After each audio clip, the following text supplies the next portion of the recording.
that is going on behind the scenes. Whether it's Sony saying, hey, just have them here and nowhere else, or Square Enix going like, GeForce Now, well, yeah, we'd add these to your platform, but here's what it's going to cost you because your platform subscription benefits from our games. What do you think? I have no idea how. I don't understand PlayStation Plus well enough. Like, can you help me understand, like, just at a very fundamental level, when I was more active on my PlayStation? So PlayStation 4 was the last PlayStation platform I was really active on. So since then, I have watched Xbox Game Pass move to basically giving them access to, it's beginning to give them access to the Xbox streaming service. So you're getting like Xcloud component. It took over the Xbox Live and Gold aspects, which is where you get like a free game every month and you get all sorts of access to social features such as playing games with friends. And then it also became a distribution platform for a Netflix style library of games that updates and constantly gets day one access to all of their first parties. And then gives you a discounted marketplace to any of those things so that should they ever leave that streaming library, you can own it forever, which like Netflix does not offer the ability to like buy those movies at a discount through Netflix so that when they come off of Netflix, you get to keep them. So how does PlayStation compare to that? Like before we focus on like what one publisher does with it, I think the number of like PlayStation fanboys that have been telling me how Xbox is like losing, and then if Starfield's not great, like all of Xbox has to shut down lately. I'm struggling to understand what it is that I'm missing, because I must be missing something, because I just didn't think that Sony was keeping up when it comes to PlayStation Plus compared to Xbox. I think the core difference is in almost kind of like you think about how Nintendo has carved out their thing, where PlayStation is about selling the PlayStation. I mean, I get that. That makes a lot of sense. That's how the industry is run. Xbox is about selling its kind of brand and its service, Game Pass, where they have a console, but it isn't required. You can still play on your PC. And I would advocate that I would love to see them continue to release games also on PlayStation. I think player choice is pivotal. I'm going to advocate for that until I'm dead, because I think that is a more important aspect. I have a phone, it plays games. If I also have an Android phone, it plays same games.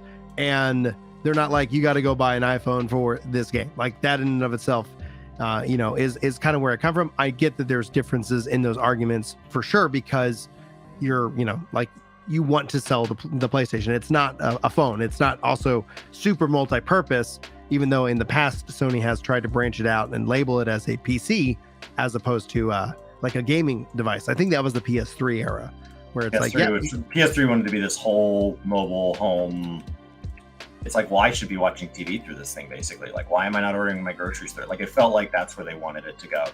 It didn't start out with all those features, but it felt like they described that. And then, like, obviously, based on the way the PlayStation 4 launched, it feels like they kind of backpedaled on some of that. Which Xbox did it with not that generation, so not with the Xbox 360, but the Xbox One had a lot of, so like clearly Xbox looked at the PlayStation 3 and goes, oh crap, should we be doing that? Because the Xbox One did offer, back when you could like speak to it and dance in front of it or whatever to like turn it on and turn it off, and it's like, oh, well, I should be running my DVD player through my Xbox, which was like a real thing. I had a friend doing that. They're running their DVD player through their Xbox. It's like, isn't your Xbox a DVD player?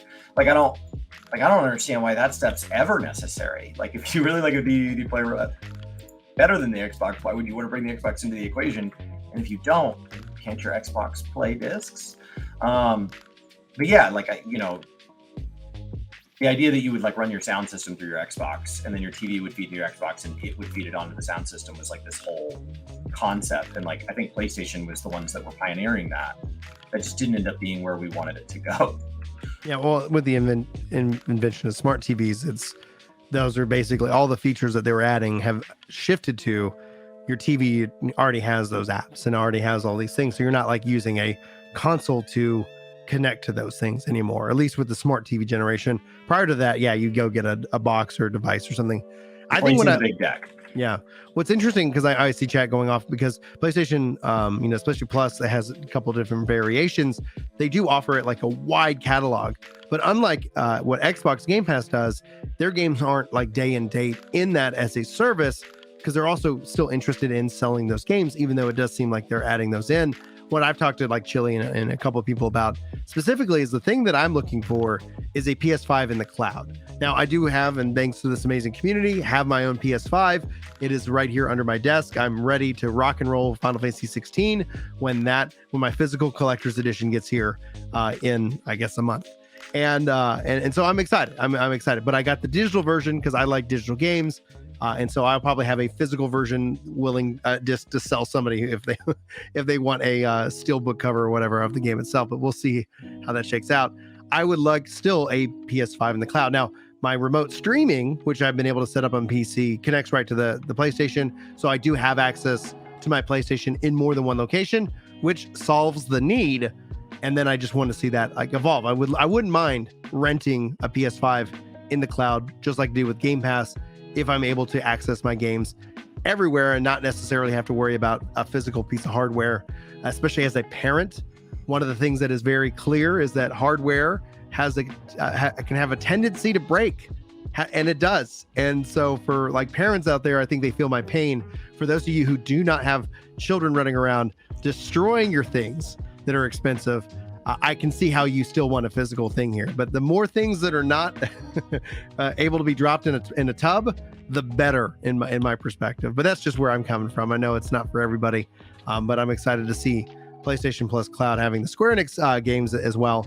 I would still think that GeForce Now, whatever it is, pony up the money, get them added to your platform. Xbox is now just bringing their games on GeForce Now. I can play Gears 5, and they got more games to come. So I'm really excited to see how that decides to roll itself out. Any other thoughts on this comment? No, I just wanted to understand kind of the basis of like what PlayStation Cloud really was relative to this space. Square Enix games going to the cloud is great. I'm against, just as a generalized concept, I'm against AAA publishers getting locked down to any one platform for anything. So like, I would love to see with that, all those same Square Enix games go to Xcloud and go to GeForce Now. And like, I just think more games in more places is better. And so, I get that first parties exist for the purpose of selling first party console and services, but I don't know why companies like Square Enix are helping sell PlayStations, like, as opposed to just saying, we just want more gamers in general. Like, I don't know why they're locked into that specifically, but yeah. And as a final thing, just to confirm, basis, more games in more places is better. So like, this is a great first step. I would just love to see it keep going. And just to confirm for any other parents out there, Nephron says that as a parent of 3, having things that aren't physical is much better. Lost too many physical copies of DVDs games because children are destructive. So shout out to the fellow